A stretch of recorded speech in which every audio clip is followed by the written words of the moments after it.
할렐루야. 사자와 당나귀와 여우가 합작해서 사냥을 했습니다. 그리고 사냥한 것을 사자가 당나귀에게 나누어 보라.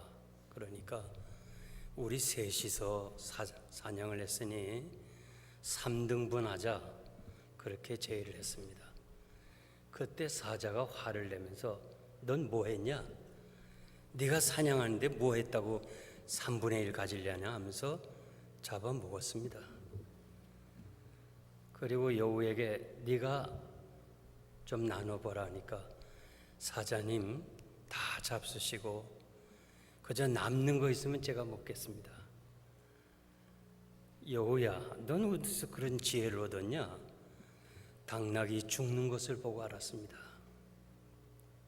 이솝 우화의 이야기입니다. 우린 주변 사람들이 일어나는 일들, 환경을 보면서 우리에게 지혜를 얻어야 하는 것입니다.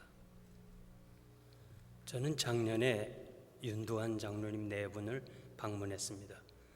메릴랜드에 계시는데 2분이 비교적 건강하셨습니다. 예배가 끝난 후에 그 권사님, 목사님, 우리 부부는 죽을 준비가 다 돼 있습니다. 언제 하나님이 부르시더라도 우린 갈 준비가 다 돼 있습니다.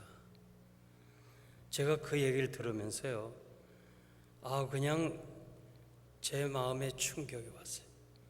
집으로 돌아가면서 나는 죽을 준비가 돼 있나? 살 준비는 했지만 막상 죽을 준비는 안 하고 있었어요. 그래서 그날 이후로 제 기도 제목이 바뀌었습니다. 주님, 나도 죽을 준비를 하고 살게 해달라. 매일 아침 일어날 때마다 살려주신 것을 감사합니다. 이 죽을 준비를 다 하고서 살아가니까 하루하루 사는 삶이 너무 감동이 되는 거예요.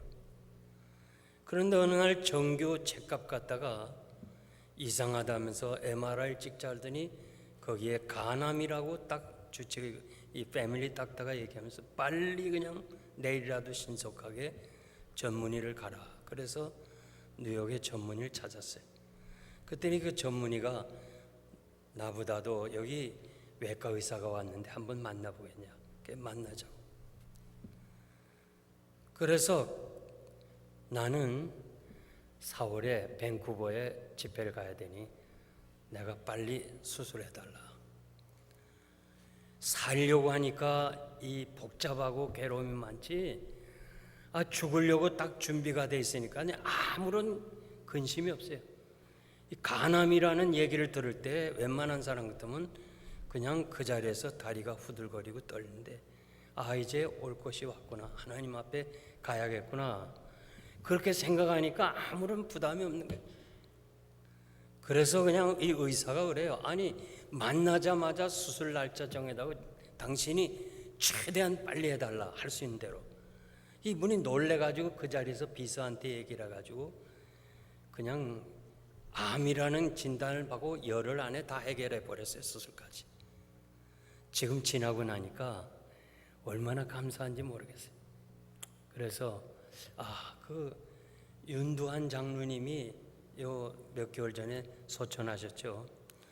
제가 가지 못하지만 전화로 장례를 집례했는데 그 장로님 통해서 제가 많이 감동을 깨달았어요. 이 험한 세상에서 우리가 살려고 하니까 참 걱정도 많고 고민도 많은데 그냥 하나님이 부르시면 가겠다 이런 마음 준비하니까요, 그 다음에 고민이 없어지는 거예요. 우리 생애에 가장 무섭고 두려운 전염병인 이 코비드-19을 맞이해서 마치 이건 전쟁이에요. 세계적인 전쟁입니다. 누가복음 21장 7절에 보면 주님은 재림 전에 징조를 말씀하시면서 각처에 지진과 기근과 전염병이 있을 것이라고 말씀합니다. 저는 주님의 말씀에 의지해서 코비드-19 전염병은 주의 재림의 징조라고 말씀드리고 싶습니다. 마태복음 24장에 보면 주님은 주의 재림 직전에 세상에 무슨 징조가 있겠습니까? 묻는 제자들의 질문에 대해서 많은 거짓 선지자들이 나올 것이고, 또 민족이 민족을, 나라가 나라를 대적하여 싸울 것이고, 각처의 기근과 지진과 재난이 있을 것이라고 말씀하십니다. 성도들이 민족에게 미움을 받을 것이고, 불법이 성함으로 사람들이 상하랑이 식어지리라고 그랬어요. 이러한 말씀은 우리가 과거에서부터 쭉 들어왔어요. 현실로 우리에게 가르쳐주고 있는데 깨닫지를 못하는 거예요. 이 모든 되는 일들이 다 주님이 말씀하신 재림을 경고하고 있는 말씀인데 우리가 너무도 거기에 대해서 무디어 있는 거예요. 그러니까 하나님께서 아주 심판의 경고로 이 무서운 전염병을 주심으로 인해서 이제 우리가 비로소 주의 재림이 가까웠구나 하는 것을 실감하고 있어요. 민수기 16장에 보면 이스라엘 백성이 모세와 아론을 원망하여 대적할 때 하나님이 연병으로 14,700명을 죽였어요. 민수기 25장에 보면 이스라엘 백성들이 모압 여자들과 음행을 하고 그 여자들 때문에 우상을 섬기게 돼서 24,000명이 죽었어요. 다윗이 범죄 때문에 하나님이 전염병으로 이 7만 명 이스라엘 백성들을 죽였어요.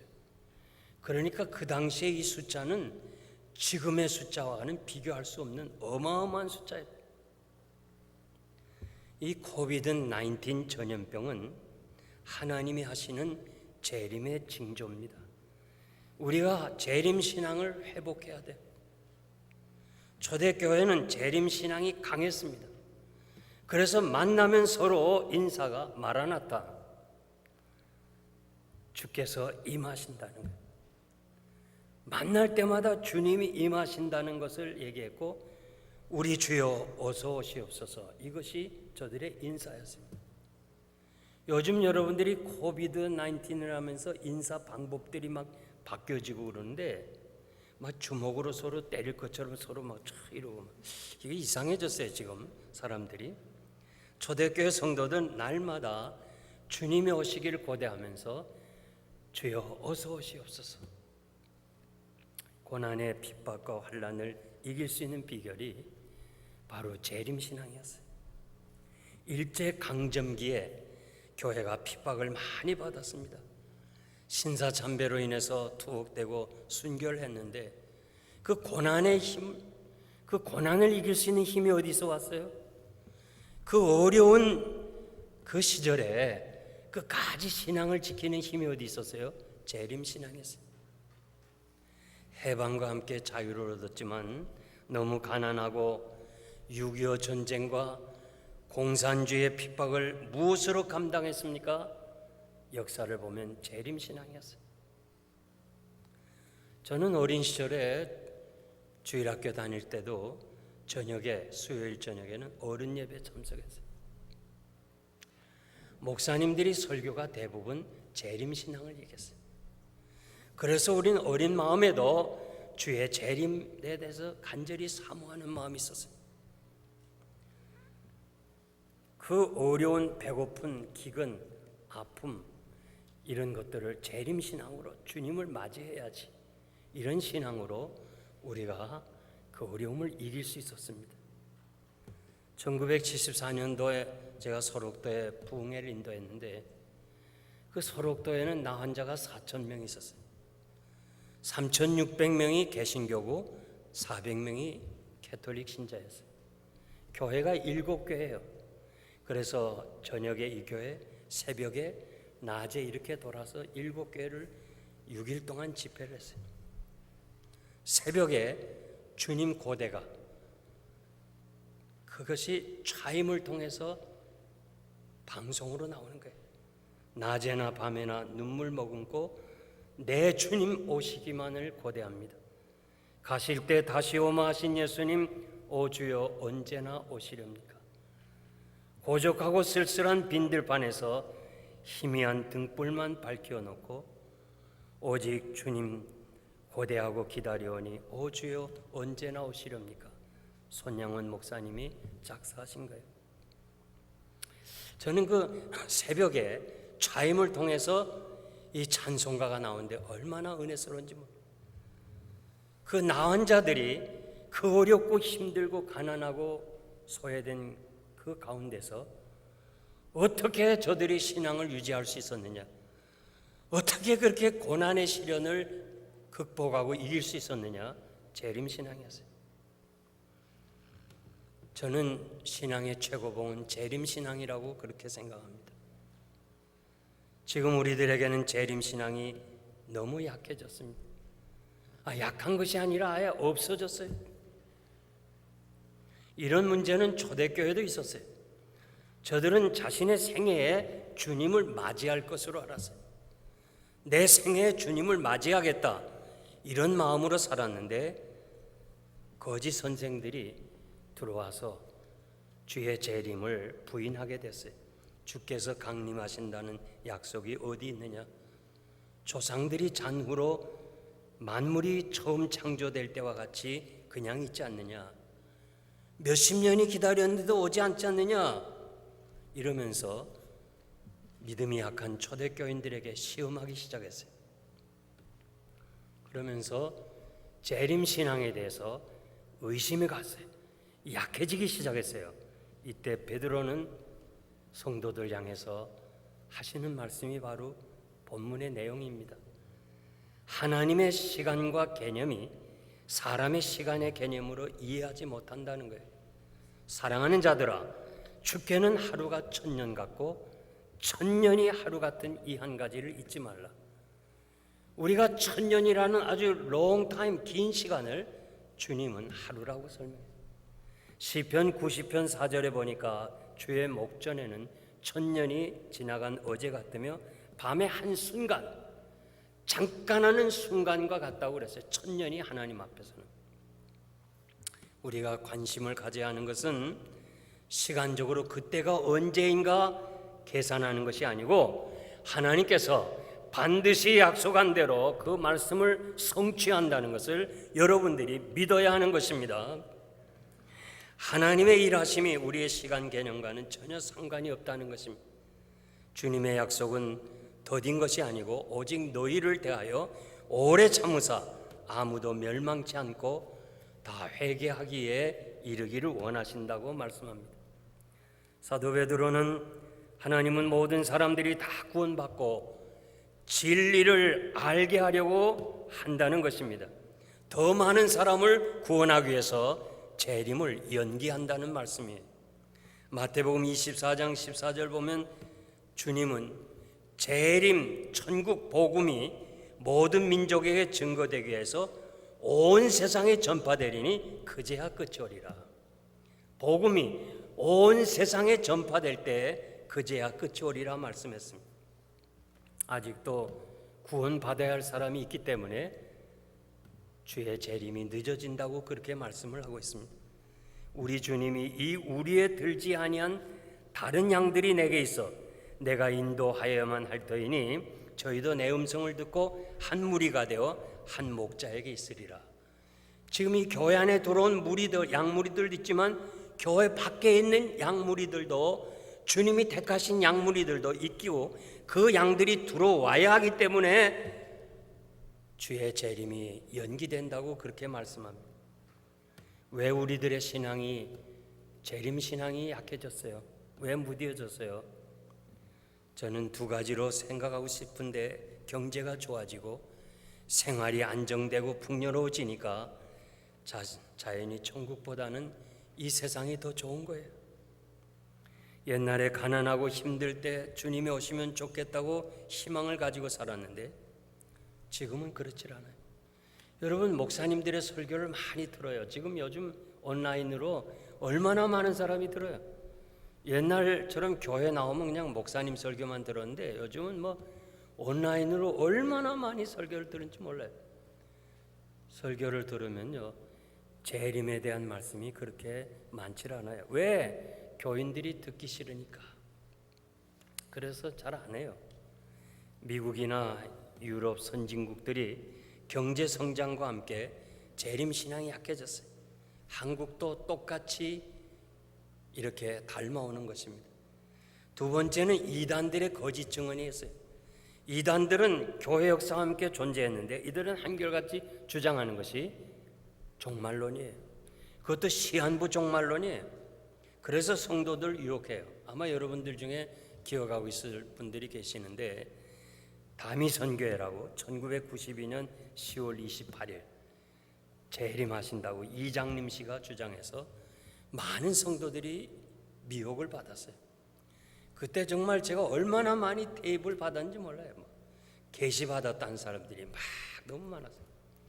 진짜 제가 넘어갔으면 또 영생교회도 넘어갈 텐데 그래도 국군이 지켰어요. 얼마나 많이 전화도 오고 찾아오고 지나간 얘기지만, 그런데 그렇게 시한부 종말론을 했지만 결국은 이게 이루어지지 않으니까 성도들이 그냥 재림신앙이 무뎌지고 말았어요.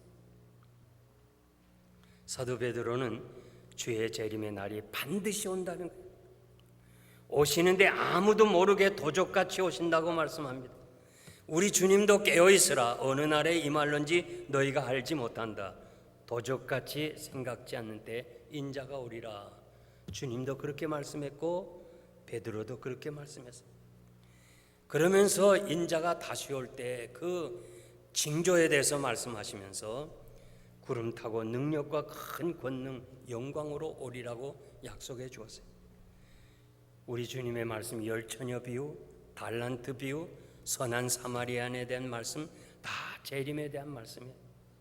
사도 요한은 주님이 제자들에게 내 아버지 집에 거할 것이 많도다.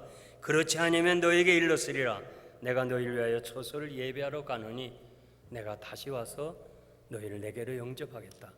다시 온다는 말씀을 사도 요한이 증언했습니다.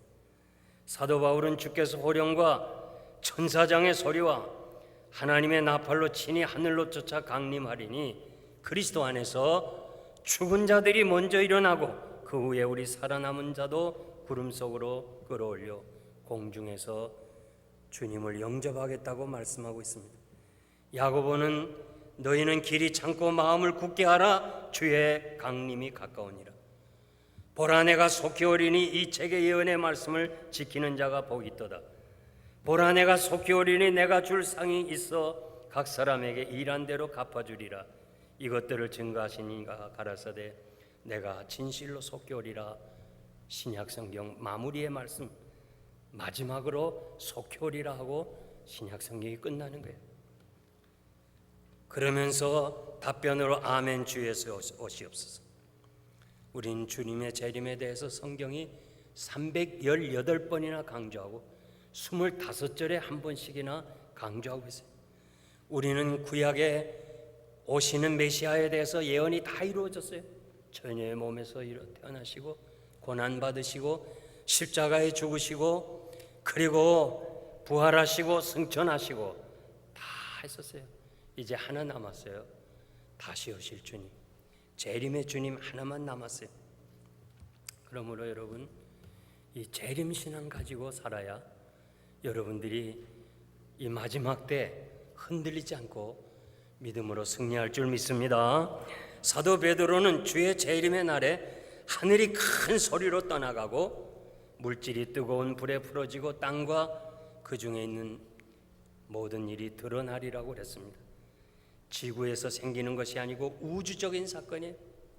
하늘이 떠나고 모든 우주적인 물질들이 불에 풀어진다.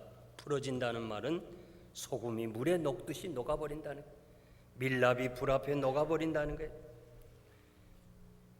이 모든 질서가 다 해체되고 하나님께서 새하늘과 새 땅을 우리를 위해서 예비하셨다는 거예요. 지금 여러분들이 보고 있는 이 하늘이 아니에요. 여러분들이 밟고 있는 이 땅이 아니에요. 이사야 65장 17절 보니까 보라 내가 새하늘과 새 땅을 창조하나니, 이 땅을 지금 하나님이 창조하신 것처럼 우리가 보는 이 땅은 아니고 우리가 보는 하늘은 아니고 다시 창조한다고 그랬어요. 이전 것은 기억되거나 마음에 생각되지 않을 것이라. 이사야 선지자는 새하늘과 새 땅을 하나님이 창조하신다고 약속해 주었습니다. 사도 요한은 새 하늘과 새 땅을 보니 처음 하늘과 처음 땅은 없어졌고 바다도 다시 있지 않더라. 계시록 21장 1절 이하의 말씀입니다. 그러니까 사도 요한이 당시에 살던 그때 보던 하늘, 그때 밟고 다니던 땅, 그것은 이젠 다 없어지고 이 죄악에 물든 이 지구촌은 없어지고 하나님이 새 하늘과 새 땅을 창조하시겠다. 사도 베드로는 고난받는 성도들에게 거짓 선생들의 미혹을 받아 재림이 신앙이 약해진 자들에게 주의 재림은 분명히 이루어지니까 의심하지 말고 믿으라고 하면서, 너희가 지금 이렇게 재림 신앙이 약해지고 시험하는 자가 많고 이 어려운 때에 당신들이 재림 신앙을 가지고 살아야 되는데 이런 때 어떠한 사람이 돼야 되겠느냐? 여러분, 지금 이 재림을 경고하고 있는 이때에 여러분들이 어떠한 사람이 돼야 되겠느냐? 베드로 사도는 두 가지를 지적했어요. 하나는 거룩하고 경건하게 살아가라. 거룩하고 경건하게 살아가라. 어떻게 사는 것이 거룩한 생활입니까? 베드로전서 1장 15절 이하에 보니까 오직 너희를 부르신 이처럼 너희도 모든 행실에 거룩하라. 기록하였을 때 내가 거룩하니 너희도 거룩하라. 구약에 보면 하나님이 백성들에게 딱 하나를 요구했어요. 거룩입니다. 여러분, 거룩은 우리 힘으로 하는 거 아니에요. 우리 지혜로 하는 거 아니에요. 우리 용기로 하는 거 아니에요. 우리 결심으로 하는 거 아니에요. 오직 흠없고 정없는 어린 양 같은 보배로운 피로, 보혈의 은총으로 거룩하게 살 수 있다고 베드로전서 1장 19절에서 말씀했습니다. 보혈의 은총, 대속의 은총, 나 위해서 주님이 십자가에 죽으셨고 이 죄인이 하나님의 은혜로 죄 씻음 받았다는 이 십자가의 공로가 아니면, 십자가의 은혜를 덧입지 아니하면 결코 거룩하게 살 수 없다는 거예요. 여러분들이 찬송하고 말씀을 듣고 기도한다고 그렇게 거룩해지느냐? 너무 약한 거예요. 우리 마음속에 보혈의 은총이 흘러야 돼. 주님이 십자가의 보혈을 묵상해. 아, 주님이 나 위해서 십자가에 죽으셨는데 내가 이렇게 하면 될까? 내가 이렇게 살면 될까? 이런 보혈의 은총으로 우리가 거룩하게 살 수 있는 거예요. 거룩이라는 말은 준비라는 말이에요. 가도시라는 말. 무엇보다도 하나님 앞에 설 준비. 나도 하나님이 부르시면 가겠습니다. 죽을 준비, 예배를 드릴 준비. 좀 더 우리가 거룩하게, 경건하게. 준비 없이 살면 우리의 거룩이 깨어지는 거예요. 자른다는 뜻이 있어요. 구약의 번제물을 죽이고 가죽을 벗기고 목을 자르고 각을 뜨고 내장과 정경이는 물로 씻어 정결하게 하라. 이왕 그냥 제물로 불에 타서 그냥 다 향기가 올라가서 하나님이 흡양할 텐데, 이왕 다 타서 죽을 텐데 뭘 그렇게 다 자를 건 자르고 깨끗이 씻어서 번제단에 올리라, 그렇게 말씀했어요. 하나님 앞에 드리는 거룩한 제물이기 때문에 그렇습니다. 사도 바울은 구약의 번제물을 생각하면서 너희 몸을 하나님이 기뻐하시는 산제사로 드리라. 이 세대를 본받지 말고 변화를 받으라. 거룩한 삶이 뭐예요? 하나님께 산제사 드리는 거예요. 여러분들이 교회 안에서만 신앙인이 아니에요. 우리의 삶의 현장에서 하나님께 드리는 제사예요. 산제사가 뭐예요? 이 시대를 본받지 말아요. 다른 사람 다 가고 다 먹고 마시고 다 좋다 하지만 여러분만이라도 아니라는 것이 있어야 돼요. 이건 아닙니다. 이것은 하나님이 원하지 않습니다. 이것이 바로 거룩한 삶이에요. 아무리 취미가 좋고 여러분들이 세상 것 좋아한다 할지라도 신앙의 방해가 되면 잘라버리는 거예요. 그리고 결단이, 거룩이라는 말, 결단이라는 말. 복 있는 사람, 악인들의 꾀를 쫓지 아니하고 죄인의 길을 서지 아니하고 오만한 자의 자리에 앉지 아니하고. 오만한 자 뭐예요? 하나님이 없다고 하는 사람. 하나님이 없다고 하는 사람은 같이 앉을 필요가 없는 거예요. 엘리야는 백성들에게 하나님과 바알 사이에 머뭇거리지 말고 선택하라, 결단하라고 우리에게 말씀합니다. 고린도전서 13장 11절 보면 사도 바울은 자신의 신앙의 결단을 내가 말하는 것과 생각하는 것이 어린아이 같다가 장성한 사람이 되어서는 어린아이를 이를 버렸노라고 그랬습니다. 요한일서 3장 3절 보면 주를 향하여 재림의 소망을 가진 자마다 그의 깨끗하심과 같이 자기를 깨끗하게 하느니라. 어떻게 해야 깨끗하게 살아요? 어떻게 해야 경건하게 살아요? 주의 재림을 사모해야 된다고 그랬어요. Maybe today, 오늘 어쩌면 주님 오시지 않겠는가? 주님 오시면 내가 하던 일을 중단해야지.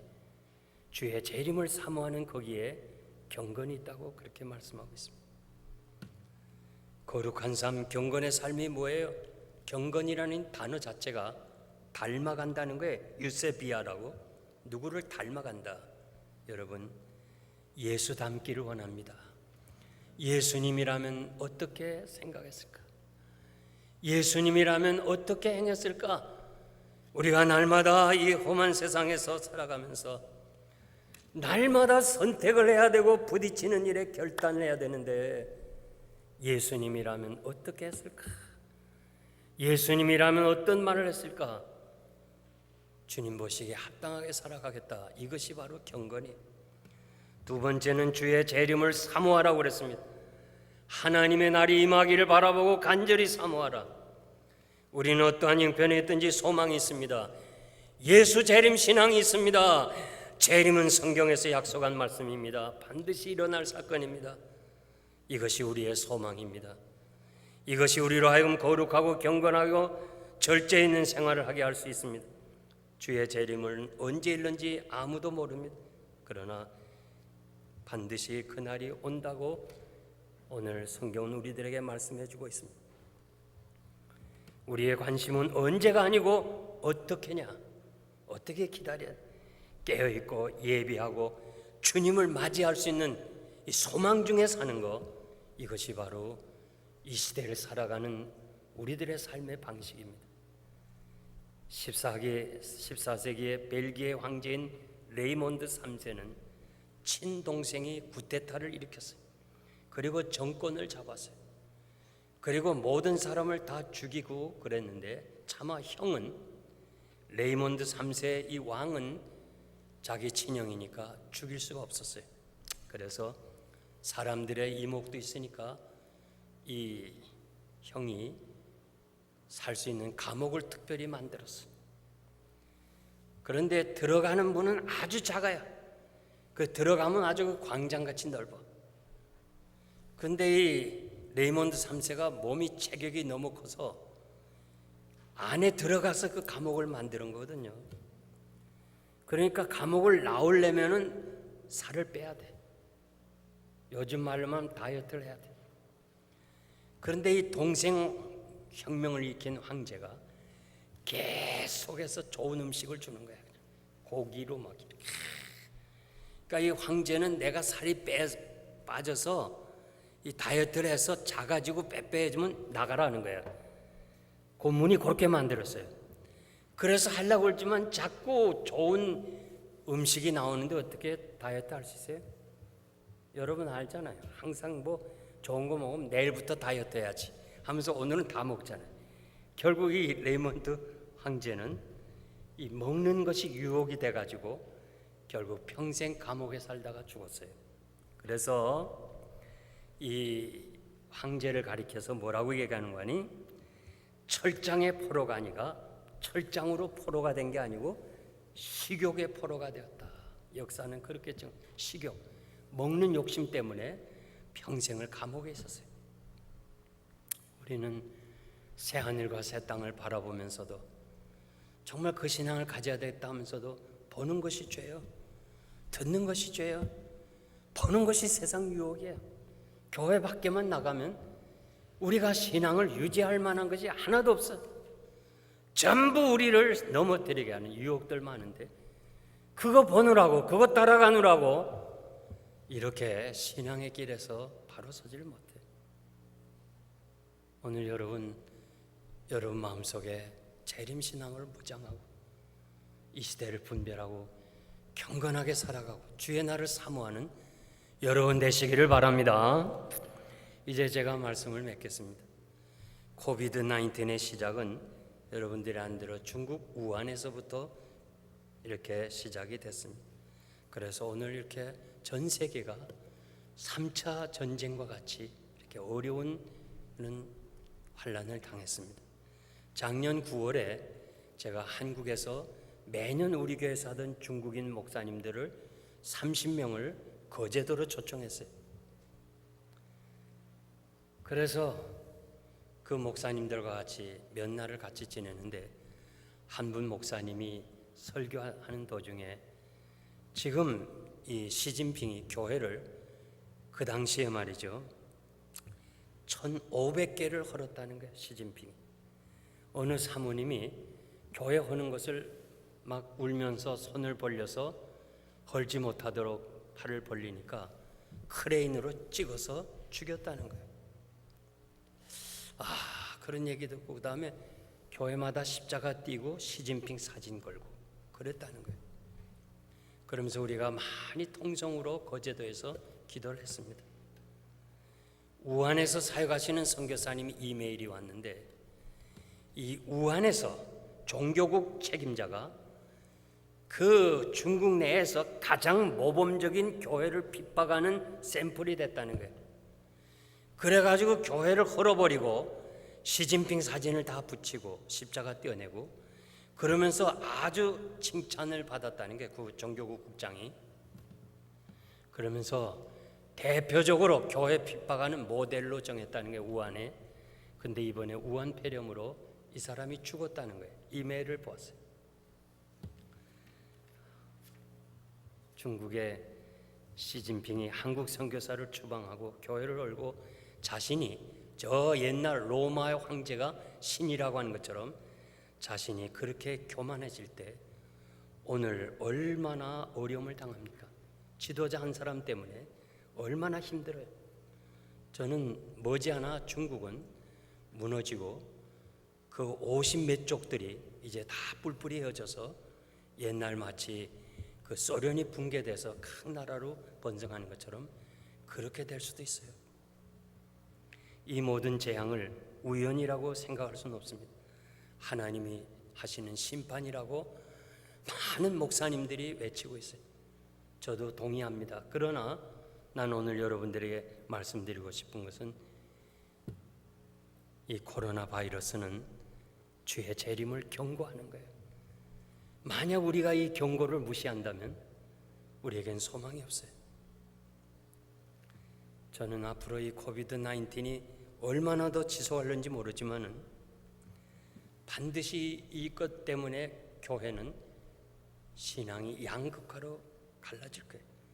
신앙이 약한 사람은 약한 대로 가고 쭉정이 같이 되고 알곡 신자는 더 강해질 거예요. 모든 것이 멈추고 모든 것이 정말 완전히 변화를 가져오는 이때 여러분들은 신앙으로 무장해야 돼요. 저는 여기에 와달라는 장장로님의 부탁을 받고 고민을 많이 했습니다. 그러다 하도 강권하셔서 오는데 내가 무슨 말씀을 전할까 하다가 얼마든지 다른 말씀을 전할 수 있지만은 이 재림신앙을 전해야 되겠다. 저는 여러분들에게 꼭 부탁하는데 오늘 이 자리에 참석한 여러분 재림신앙으로 무장해야 돼요. 신앙에 정말 최고봉에 올라야 돼요. 언제 하나님이 우리를 부르실는지 몰라요. 언제 주님이 오실는지 몰라요. 그렇기 때문에 이 조용한 시간에 정말 우리가 스테이홈 집에서 있는 이런 시간에 그냥 보내지 말고 우리 자신을 깊이 생각하고 우리 영생 교인들이 재림신앙으로 무장해가지고 남 비교할 것도 없고 내 신앙 내가 지키면서 하나님 앞에서 정말 강한 이 재림신앙으로 해서 언제 하나님이 부르시더라도 하나님 지금입니까? 가겠습니다. 하나님 나라를 바라보면서 준비하면서 살다가 믿음으로 승리하는 여러분 되시기를 바랍니다.